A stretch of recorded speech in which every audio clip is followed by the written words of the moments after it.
नमस्कार, लोकल 18 पे आपका स्वागत है। मेरा नाम है आर्या झा।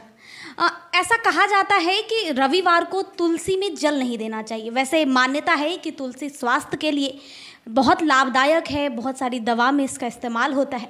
लेकिन एक ऐसा मान्यता है, शास्त्र कहता है कि तुलसी में रविवार को जल नहीं देना चाहिए। अब शास्त्र वाकई कहता है ये एक मिथ है, ये पंडित से ही जान लेते हैं। हमारे साथ एक पंडित हैं, इनसे जानते हैं कि वाकई तुलसी में जल रविवार को देना चाहिए या नहीं।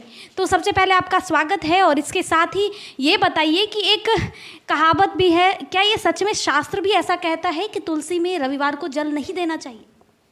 हाँ, मैं दीपक मिश्रा, पंडित श्री दीपक मिश्रा, ग्राम गंधवारी। ये सच्ची कहावत है पुराने काल का, जो तुलसी में जल नहीं डालना चाहिए रविवार के दिन, पुरानी मान्यता है। और तो शास्त्र से भी इसका कुछ है कि पुरानी मान्यता है, ऐसा शास्त्र भी कहता है? हाँ, ऐसा शास्त्र कहता है। विष्णु पुराण के अनुसार कहा गया है, जो तुलसी, वृंदा और मालती तीनों परम भक्त हैं विष्णु भगवान का। रविवार के दिन और एकादशी के दिन तुलसी में जल नहीं डालना चाहिए, क्योंकि उस रोज़ तुलसी माता जो है निर्जला व्रत करती है और विष्णु के आराधना में लगे रहते हैं। इसलिए रविवार के दिन तुलसी में जल नहीं डालना चाहिए। ये पौराणिक मान्यता और विष्णु पुराण में भी कहा गया है।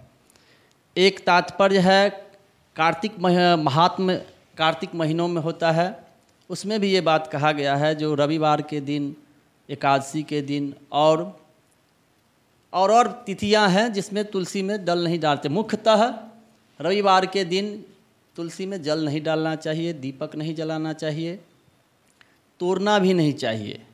ये मुख्यतः कहा गया है, सच्ची बात है ये।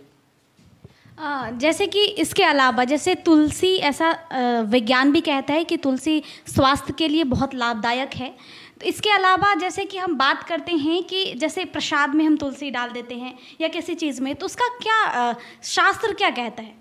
हाँ, प्रसाद में तुलसी डालने से मुख्यतः विष्णु भगवान को भोग लग जाता है।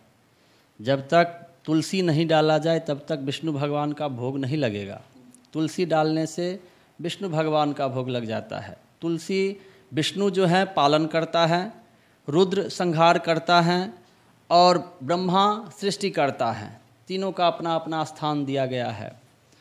तो ऐसा करने से, तुलसी चढ़ा देने से, प्रसाद में डाल देने से विष्णु भगवान का भोग लग जाता है। और अलग अलग देवताओं को प्रसाद चढ़ाने पर अलग अलग, जैसे महादेव को बेलपत्र डाल देने से उनका भोग लग जाता है। प्रसाद में अगर बेलपत्र डाल दिया जाए तो उनका भोग लग जाता है। भगवती जो है, उनके प्रसाद में फूल देने से उनका भोग लग जाता है।